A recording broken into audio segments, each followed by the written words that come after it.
Welcome to the Voice of Louisiana Agriculture podcast, a weekly look at the latest news in Louisiana agriculture. Coming up, we'll have a look at this week's Louisiana Ag News headlines. We'll check out the latest happenings at the state capitol and in Washington, D.C. in our grassroots government segment. We'll hear from one of you as we take you to the fields and pastures of the Bayou State and find out the latest in crop and cattle conditions.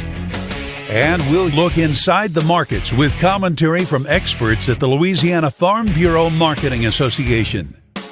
All of this and more coming up on this week's podcast.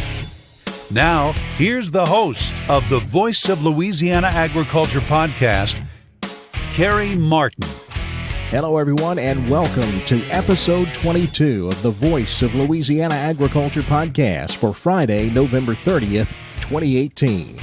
We've got a packed podcast for you this week. As usual, we kick it off with news headlines. A lot of our news headlines will deal with harvest conditions. As we wrap up second crop rice harvest, we're right in the middle of Louisiana sugarcane harvest, and we'll take a look back at how the Louisiana soybean harvest went. And of course, that's not a very good story to tell, but we'll visit with LSU Ag Center soybean specialist Todd Spivey about how soybeans ended up this year in Louisiana.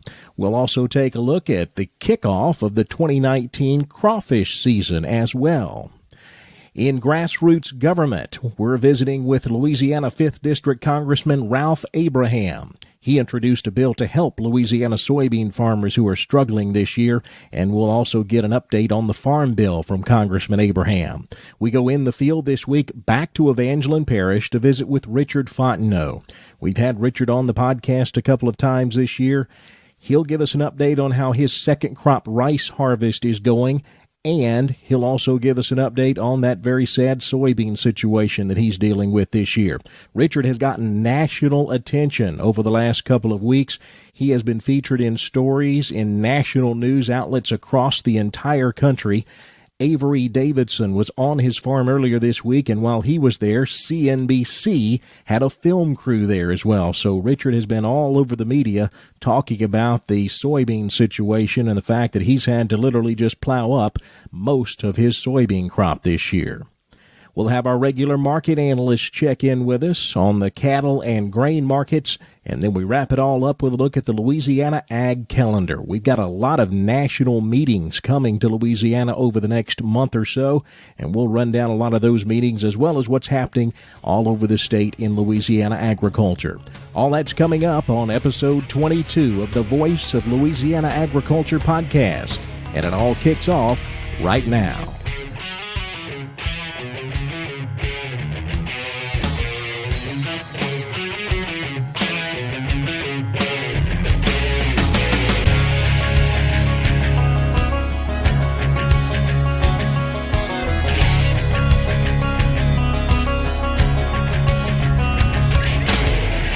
Here's a look at the latest news headlines in Louisiana agriculture on the Voice of Louisiana Agriculture podcast. The Louisiana soybean harvest is about wrapped up for this season. But as Don Molino reports, not everyone had a great year. But even though the 2018 soybean season had just about come to an end, LSU Extension Service soybean specialist Dr. Todd Spivey at the Deanley Research Station says the year started off a little rough. But I tell you what, by the middle of the season, things were looking really good. There was a lot of good news around. There wasn't much disease pressure this year. Insect pressure was way down this year. Going into the harvest season, things were looking good, and folks were keeping their fingers crossed that it would stay that way. But it definitely started good with the harvest. We a lot of growers in late August and early September were making really good yields. There were some harvests of some near personal bests, but really starting around the middle of September, we started catching rains, and we didn't quit catching rains. And in a lot of places, we haven't quit catching rains even now. But and that's what really turned things around for us, especially in the southern part of the state. Crowley, for instance, from September 19th to October 1st, that's a 12-day period, they had one day without rainfall. And so that really hurt our growers. and it kept our growers from harvesting what was ready, and even some things that were harvested became unmarketable. We had a lot of high damage beans, and because of the market situation, on top of that, elevators weren't accepting beans that in a normal year would be accepted. So elevators were limiting damage that they would accept anywhere 5 to 7%, and that would be if you had a contract. If you didn't have a contract, you were looking at only getting about 3%. South of Rapides Parish, about 38% of the acres went unharvested or are still unharvested. About 15 to 20% of the acres were harvested but were unmarketable. Now, some of these beans were able to be stored, and when I say some, I mean few were able to be stored. So there's the potential that some of those stored beans can be sold once the market gets a little better. But it's been pretty rough. Statewide, we're estimating about, and this is an upper limit, but we're estimating about 190,000 acres total that were either unharvested or unmarketable. So we're talking, could be as much as $60 million from this wet weather this fall that was lost due to unharvested or unmarketable beans. Now, that number does not include any unharvested acres. That only includes harvested acres. And really, that average stayed where it did because of the beans that were harvested in the northern part of the state. If it was harvested throughout the month of September in the north, it was not uncommon for those guys to be making their personal best. Some folks even averaged their entire farm above 90 bushels to the acre. That in itself is going to bring up a lot of lower numbers, especially as you go further south. And even in the south, when we're not including the unharvested acres, the numbers that were coming out to begin with were great. There were growers in Beauregard Parish and in Calcasieu Parish who were averaging up to 50 bushels an acre, and that's really good for those guys down there. I'm Don Molino on the Voice of Louisiana Agriculture podcast. The Louisiana sugarcane harvest is around half done, and it's been a very wet and muddy harvest season. LSU Ag Center sugarcane specialist Kenneth Gravois says that will affect how much sugar the mills can extract from the cane. Mills are equipped with clarification to take the mud out, but every time mud leaves the mill, a little sugar leaves with it. You bring in extra trash. Anytime bagasse leaves the back end of the mill, it takes a little sugar back out with it. And it's not just the mills that see the effects of the mud. It costs farmers money to harvest in those conditions. Sugarcane grower Mikkel Pinsonat. It takes us a lot longer to get the tractors out the field, trucks to the mill. We burn, on average, 250 extra gallons of fuel a day and extra wear and tear on your equipment. The United States Department of Agriculture has designated 3 Louisiana parishes as contiguous disaster areas. That's a result of the excessive rain and flooding that happened between April 1st and June 30th of this year. Those 3 parishes are Concordia, East Carroll, and Tensas. Eunice-based Riceland Crawfish is planning a $3 million expansion that will allow the company to add 10 permanent jobs and 30 to 40 seasonal jobs. The addition will allow the company to package, freeze, and sell crawfish all year long. It will have its products in over 900 Walmart stores nationwide. Second crop rice yields in Louisiana are looking very good this year. Acadia Parish rice farmer Brent Poussin.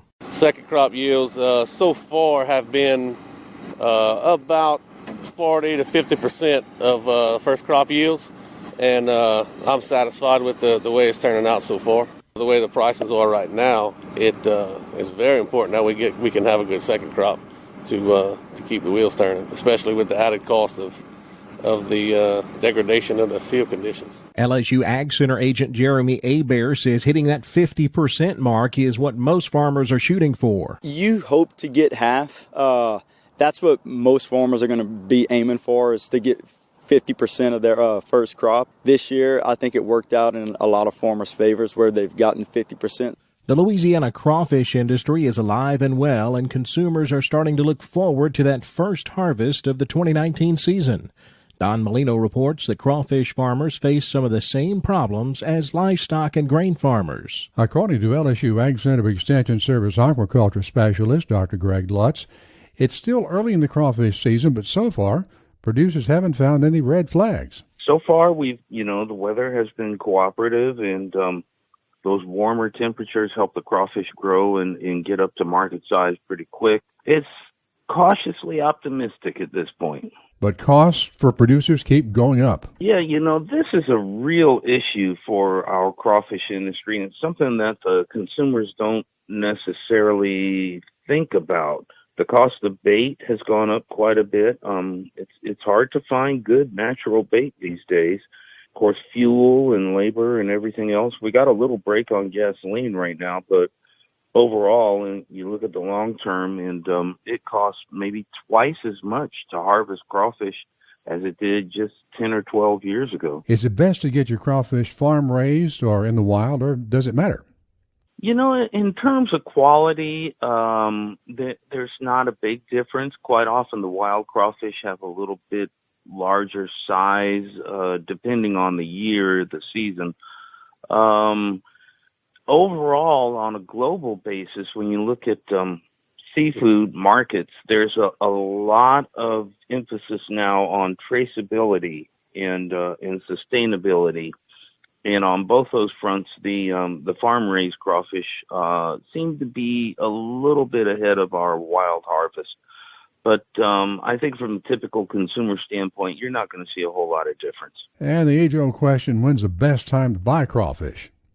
In terms of the quality, the trade-off between the size and still being nice and green and full of fat and easy to peel, probably somewhere around February or March. Those are probably the perfect crawfish. But if you're looking for the most bang for your buck, that usually happens later in the season. Historically, the price is going to fall some after Easter. That's just part of the deal, but also that time of the year, the crawfish have begun to slow down their growth, and they're going into maturity. Their shells get harder. The fat gets a little bit darker. Any time is really a good time to get some crawfish. Is crawfish acreage in Louisiana decreasing, increasing, or staying about the same? Over the last decade, we have seen a real significant increase in our acreage of the farm-raised crawfish. A lot of that has to do with the fact that it can be incorporated into rice production so easily. And in many situations, that crawfish makes the difference between a profit and a loss for our rice industry. So a number of rice producers have included some of their acreage over the last few years and, the last couple of decades, really. I think we are up to around 220,000 acres these days. Dr. Lutz also points out the Louisiana crawfish industry is expanding, but there is one cloud on the horizon, and that's a disease that crustaceans get called white spot virus. It's caused a lot of problems in shrimp farming all over the world, and it's been here for quite some time. But over the last couple of seasons, it really seems to be spreading and hurting some individual farms. Overall, it hasn't impacted our industry too much. But when the crawfish get sick in a given pond, they pretty much all get sick. So for some producers, it's been a real issue. We're looking really hard to find some sort of research support to get a better handle on this thing. It definitely is something that industry needs to be aware of, and we got to watch it. Lutz also says white spot disease is not harmful to humans and only affects crustaceans.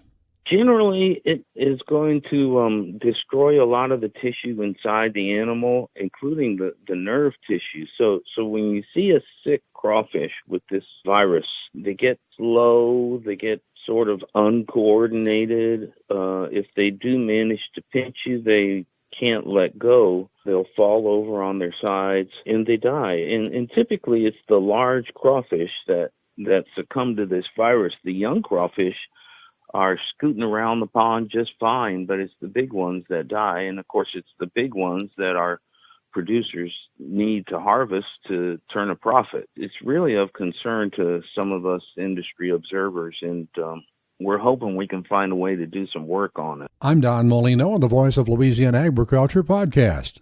That is a look at some of the latest news headlines in Louisiana agriculture. And don't forget to check out our website. We update that website every weekday with the latest news and information in Louisiana agriculture. It's voiceoflaag.com. Once again, voiceoflaag.com. While you're there, be sure to subscribe to our daily e-newsletter. It's called The Daily Voice. If you subscribe, it'll come to your email box every weekday morning at 5 a.m. with all the latest news and happenings in agriculture in our state. There's a button right there on the home page of the website. Click that button, fill out your name and your email address, and we'll get you subscribed to the Daily Voice each weekday right there in your inbox. Coming up next, it's time for Grassroots Government. We'll check in with Louisiana 5th District Congressman Ralph Abraham.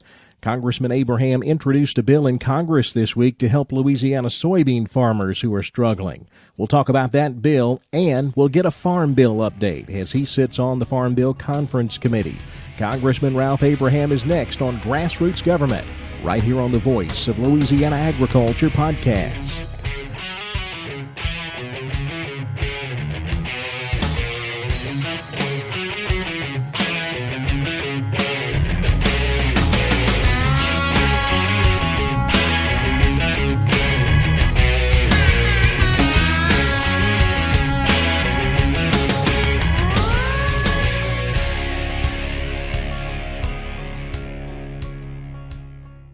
What comes out of the ground creates energy and has been a major contributor to Louisiana's economy for over 2 centuries? No, it's not oil. It's sugar. Sugarcane, sweet sugarcane. Ever since the Jesuits began cultivating sugar in colonial Louisiana, this sweet crop has had a major impact on our economic well-being. Each year, our sugarcane industry creates an economic boon of nearly $3 billion for the Bayou State. This vital business engine supports fuel and fertilizer distributors, tractor and automotive dealerships, supermarkets, and more than 15,000 Louisiana jobs. The sugar industry also benefits research universities and schools, banks, and insurance agencies. Sugarcane, sweet sugarcane. The Louisiana sugarcane industry, helping empower the people of Louisiana for more than 220 years. Louisiana Sugar, making life sweeter, naturally.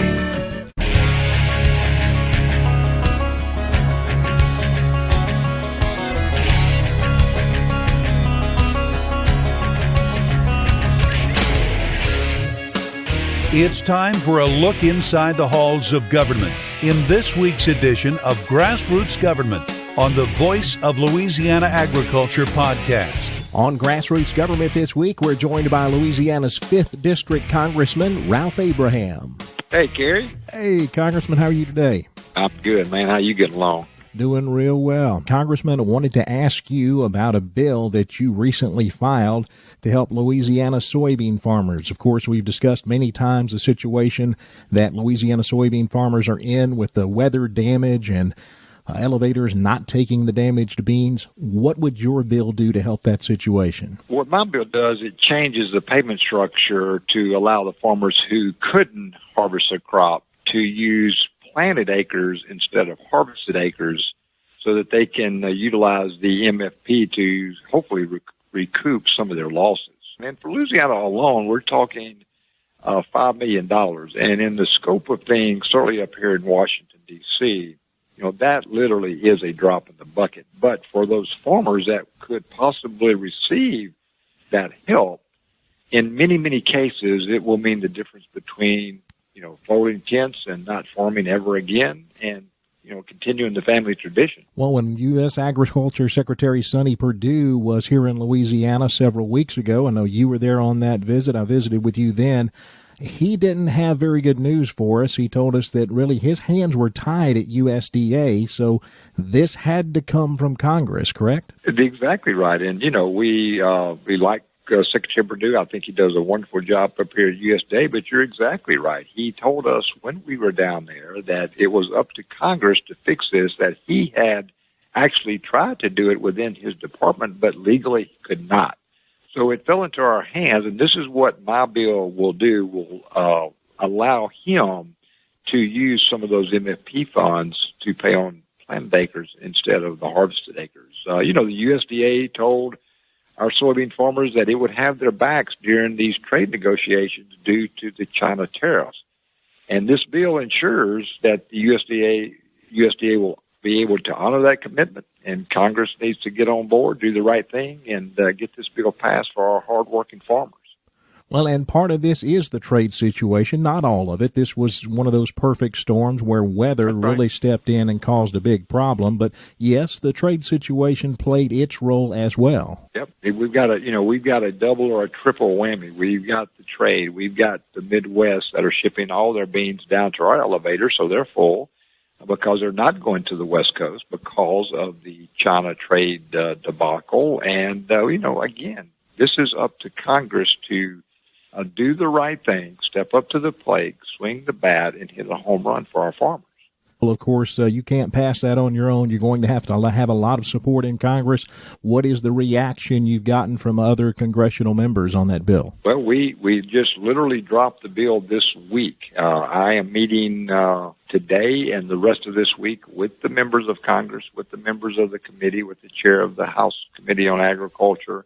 We are talking directly with the USDA. They are helping us craft the language that they find acceptable that will allow them to, again, pay from the MFP funding. So we've got our fingers right now in a lot of camps and hopefully stirring the pot in the right direction. President Trump will be attending the G20 coming up later this week. Do we expect any good news to come out of that meeting? I do. I'm always the optimist in the room, and I really do think you will see movement in the G20 summit between President Xi of China and President Trump as to making some headway, and I am hopeful that they will make a lot of headway. These are two countries that basically control the global economy. They know that, and we need to get this trade deal behind us and certainly do a better deal for the United States as far as China is concerned, but at the same time, take care of my farmers too. Let's switch directions and talk about the Farm Bill for a minute, Congressman. You sit on the Farm Bill Conference Committee. Has there been any progress made, any movement in the Farm Bill as we get toward the end of the year and the end of this Republican Congress? There's a lot of movement. I'm not sure it's in the positive sense. Again, even today, there is movement on some timber legislation, whether to strike it from the bill, keep it in the bill. On the House side, we've done our due diligence. We've got it over to the Senate, and it's where it's being held up is on the Senate side. We are working diligently with our Senate friends over there to get it moved and get it to the president's desk. We know what happens if we don't pass a farm bill before the new Congress starts. It goes back to square one. The Democrats want to rewrite it in a whole different fashion, which I certainly do not like. And it's not good for our farmers if we don't get a farm bill passed. So, again, we are pushing very, very hard to get this thing done quickly. What do you think the chances are of getting it done before the end of the year? Again, being the optimist, I think it's good. I think the chances are good to get a farm bill done before the first of the year. And, hopefully when we talk again, I'll be proven right. Congressman Ralph Abraham, Louisiana's 5th District. Thank you so much, Congressman. Thank you. You guys have a great day. Coming up next, we go in the field to talk with Richard Fontenot. We've had Richard on the podcast a couple of times this year. We're going to visit with him one more time. Richard made national news over the last couple of weeks with stories appearing anywhere from the New York Times on down about his soybean situation and losing practically all of his soybean crop this year. Avery Davidson took a trip out to Richard's farm near Ville Platte last week, and he'll visit with Richard in the field next on the Voice of Louisiana Agriculture Podcast.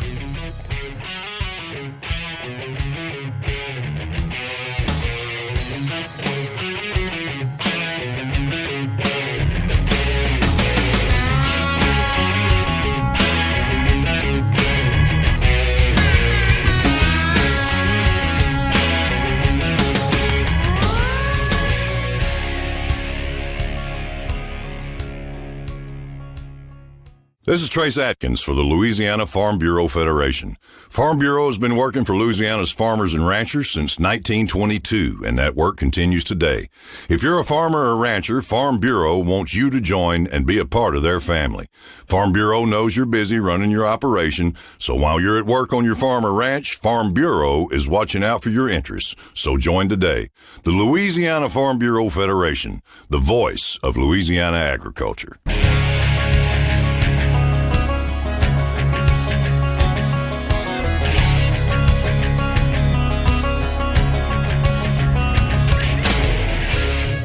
Taking you to the fields of Louisiana as we hear from one of you in the field on the Voice of Louisiana Agriculture podcast. In the field this week, we go to Evangeline Parish, where Avery Davidson visits with Richard Fontenot about his current second crop rice harvest and the situation he's faced this year with his soybean crop. Avery? Thanks, Kerry. I am in the field on the farm of Richard Fontenot in Evangeline Parish. And Richard, thank you for having the Voice of Louisiana Agriculture podcast out to your farm. You're in the throes of harvesting your second round of rice. How is that going so far? Avery, it's going pretty good this year. We were kind of reluctant with all the rains and the delays we had in the first crop, but at the end of the day, I think we're going to have as good an average crop, possibly a little above average from the reports I'm hearing outside. Obviously, you're loading up trucks, going in and out. You were talking earlier about your bins last year on December 15th were empty. They're full right now. What's that like? Well, it's a little strain on the market. You know, you have a lot of these different discussions in relation to tariffs and trade agreements and NAFTA renegotiations, things of that nature. So it's really softened up some of our export potential. As you know, rice-wise in southwest Louisiana, we export 75% of what we produce, and it's critical that we have these export markets. And these trade negotiations have slowed some of those sales down, and we're seeing it back on the farm. How is that affecting you and your bottom line? The bottom line, it's going to stretch things out. 2018 was a rough year. We usually like to get rid of inventory, and the guys down south, the mills and the buyers and the exporters like to move product too. At the end of the day, it's not beneficial for us to sit on commodities here. It's beneficial for us to get it out in a timely manner, and it's going to just delay revenue streams coming in. It's tough going into this spring. We're going to have to be sitting down with bankers, working on crop loans, things of that nature, sitting on a lot of inventory, and some uncertainty with that. So it provides a little uneasy situation going into a 2019 crop, but it's not something that's uncommon, but it's not as comfortable as it was years past. Well, we were talking about your rice. When it came to soybeans, you've gotten national attention about what's happened with your soybean crop. Tell me a little bit about what your soybean crop year 2018 was like. My brother and I's crop is not unlike a lot of other. It's a very representative of what we face in southwest Louisiana as a whole, because you had central growers in the state as well as in the south part of the state that had similar issues in regards to being able to move the crop in a timely manner.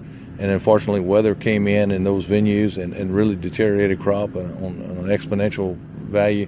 And so in our situation, in our particular parish, we had 65% of the soybean crop unharvested, either destroyed via plow or shredded, a combination of ways. So when you have that much commodity out there, it really puts a damper on the outlook for the coming year. There are some efforts to try to alleviate some of those pains. We have Congressman Abraham that does a fantastic job with us. He's really trying to help the producers and the administration to try to get some of these MFP payments that have been talked and discussed about applied to harvested as well as unharvested acres, and trying to make those changes so we can try to accommodate all the soybean growers in the state with some of the stuff, these trade distorting issues that have affected. Yeah, 5th District Congressman Ralph Abraham introduced that bill. How instrumental do you think Farm Bureau involvement and communication between the Louisiana Farm Bureau, American Farm Bureau, and Congressman Ralph Abraham was very involved with Farm Bureau as well? How much do you think that played a role in having that legislation presented? I think it was a direct effect of our communications with him in a timely manner, our willingness to share our story and our venue, and hats off to folks like the Commissioner of Agriculture, Secretary Perdue, Congressman Abraham, Congressman Graves, and Congressman Johnson, and all these guys have really taken our message up to D.C. and are really trying to plug in a fixed and include us in a situation that we need to be included in, and we do have a dynamic impact affecting us as these trade agreements are affecting us. Well, Richard, I appreciate you hosting us and CNBC today out on your farm. Well, it's definitely an honor, and it's a privilege to be able to share our message, and unfortunately, it's not always a good one. This is one of those times where we need to share our story, and we got to share the good and the bad, and it's a privilege and honor to have that opportunity. He is Louisiana Farm Bureau 3rd Vice President and Evangeline Parish farmer Richard Fontenot. Carrie, back to you. Thanks for the help, Avery. And don't forget, you can catch Avery every week on the weekly syndicated television show This Week in Louisiana Agriculture.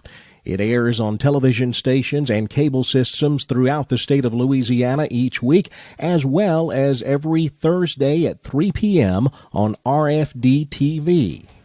Coming up next, it's time to look at the markets. We'll have our regular market analysts stop in for a look at the grain and cattle markets. That's next on the Voice of Louisiana Agriculture podcast.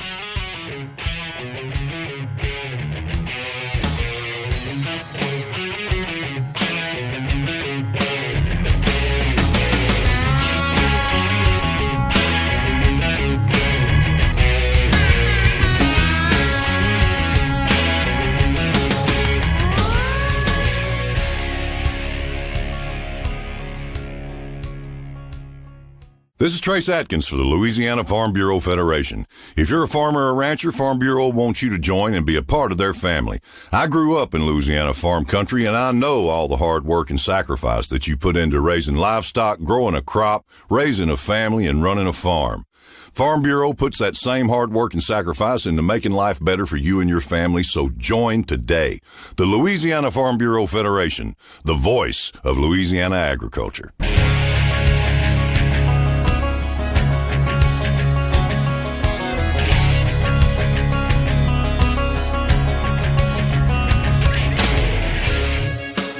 Now let's look at the markets with insight from the experts at the Louisiana Farm Bureau Marketing Association on the Voice of Louisiana Agriculture podcast. To talk about the markets, we're visiting with Greg Fox. He's grain market analyst with the Louisiana Farm Bureau Marketing Association. Greg, let's first talk about the soybean market. We've seen quite a bit of volatility in this market this week.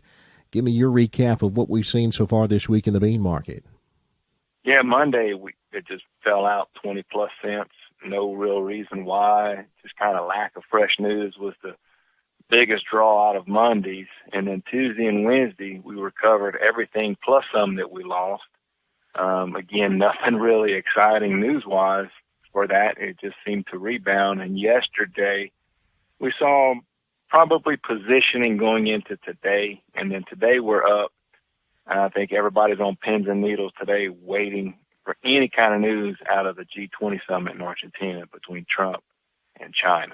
Yeah, I know that has definitely been the big news this week. Everybody kind of holding their breath for this G20 summit. What kind of anticipation have you heard out of the grain trade on this thing? Not much. It's some optimism out there, and I think that's some of the reason we're up today ahead of their scheduled meeting. I think is tomorrow, if not later today.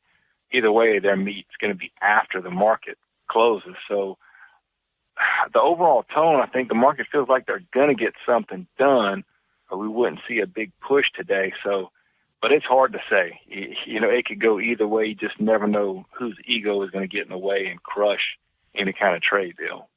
Well, what else is going on in the grain markets? Let's look at the corn market. Anything to talk about there this week? Corn's been pretty steady. We saw really good corn exports, so that helped the market stay firm. You know, we're not staring at huge prices, but we're solid. We were solid yesterday, and then again today. So, you know, that's good to see. We need to see some turnaround there. If we get these bean markets to take off, if there is some kind of trade deal done, I do think that's going to pull corn up with it. But we've seen some pretty decent usage on the corn side, so maybe that'll be enough to slowly work its way back up. How about wheat? I know we've had that situation over in Russia that has definitely played a factor in the wheat market. What have you seen going on there?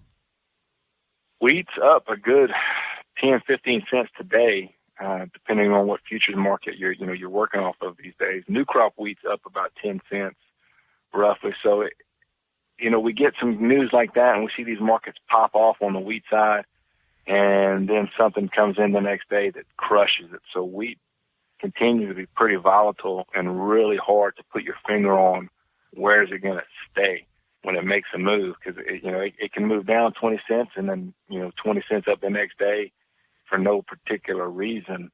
But hopefully we see something on that wheat side stay a little firmer, give us a little bit more opportunity to diversify our crops here after this last year with the soybean crop. Well, speaking of the soybean crop, Greg, is there any positive news to come out of the soybean harvest this year, now that we're kind of about done with it and looking back? Some of the grain facilities open up some of their damage limits, so some of that 15% damage stuff, 20% damage has been able to get unloaded slowly, but nothing real exciting. Looking back, folks were just fortunate they booked some stuff early and were able to deliver something, and still waiting to deliver more if these damage levels open up. But nothing worth talking about has really popped up lately. Greg Fox with the Louisiana Farm Bureau Marketing Association. Thanks a lot, Greg. Yes, sir. Thank you. Now let's switch gears and talk about the cattle market, where we visit with Dave Foster, CEO of Cattle Producers of Louisiana. Hey, Kerry, how are you doing? I am great, Dave. How about you? So far, so good, as long as I can still see that sunshine. Well, Dave, let's talk about the Louisiana cattle markets right now. Looking at our Louisiana livestock auction reports this week, you can definitely see that we're into the end of the year. We're in the holiday season, and we're seeing some seasonal pressure on our calf prices right now.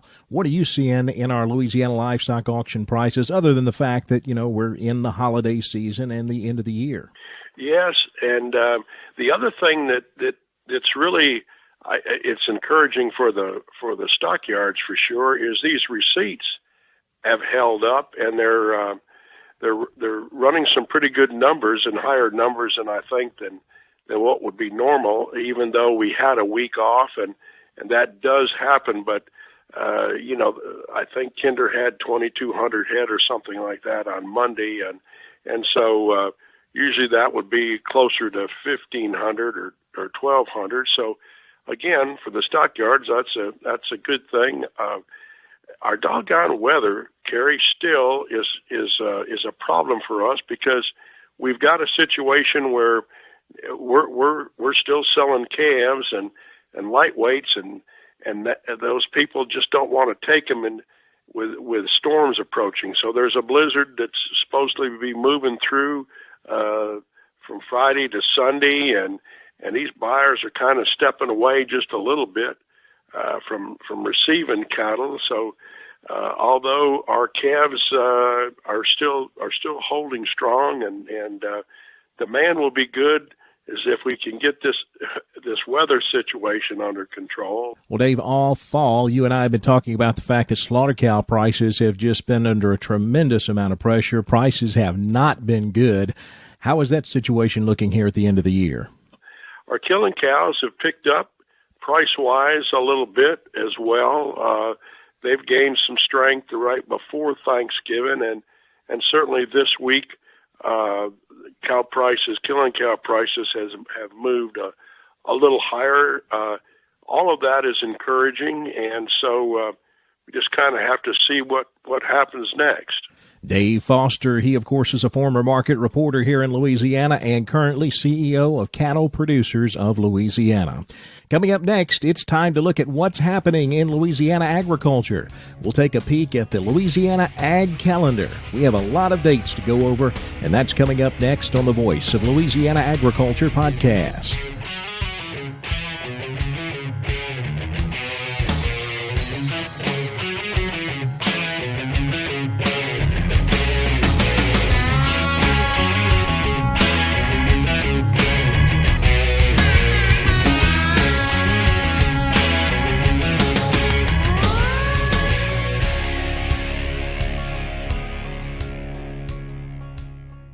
What comes out of the ground creates energy and has been a major contributor to Louisiana's economy for over 2 centuries? No, it's not oil.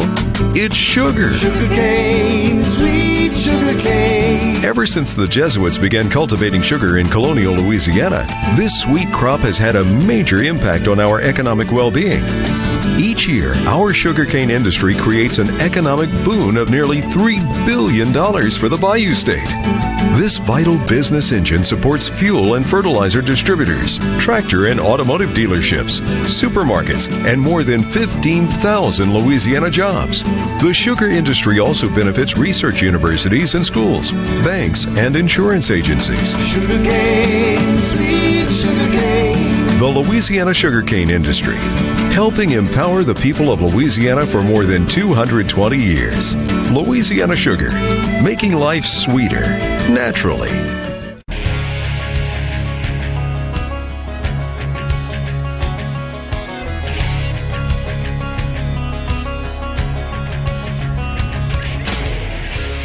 Now to wrap up this week's podcast, let's take a look at what's coming up this week on the Louisiana Ag Calendar.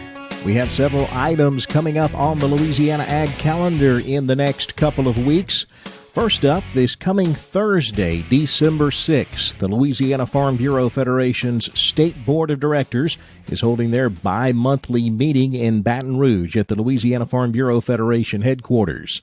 Also on that same day, Thursday, December 6th, Temple Grandin is giving a lecture in Ruston. Now, if you're not familiar with who Temple Grandin is and you're in the cattle business, you need to get familiar with this lady. She is probably the most groundbreaking cattle handling and cattle behavior researcher of our lifetime.